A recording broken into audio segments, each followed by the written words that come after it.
Na duhet të bisedojmë edhe me opozitën për çështjen e presidentes apo presidentit të ardhshëm. Sipas aktgjykimit gjykatës kushtetuese, kuvendi konsiderohet i shpërndar dhe zgjedhjet do të shpallen brenda afatit kushtetues.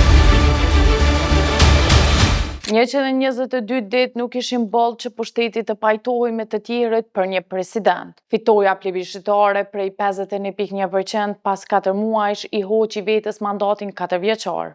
Albin Kurti tash është vetëm kryeministër në detyrë.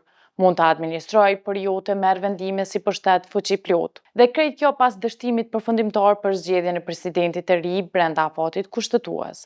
Me dështimin e procesit në kuvend, aktivizohet pasoja e paraparë me kushtetut dhe e qartësuar edhe nga aktgjykimi i fundit i gjykatës kushtetuese. Kuvendi shpërndahet dhe vendi shkon në zgjedhje të parakohshme brenda 45 ditësh.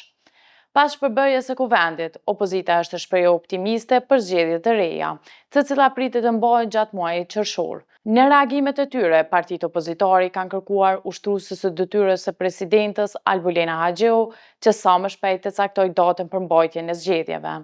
Partia Demokratike e Kosovës ka vlerësuar se me përfundimin e afatit kushtetues për zgjedhjen e presidentit është shmangur një ndër shkeljet më të rënda të kushtetutës.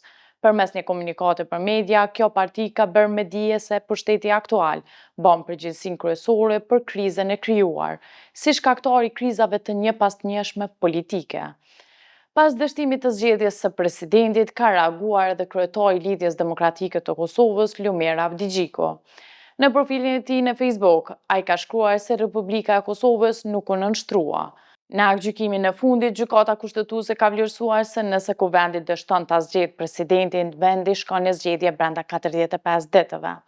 Në bazë të këtij aktgjykimi, ne kupton që e diella e fundit brenda këtij afati është 7 qershori.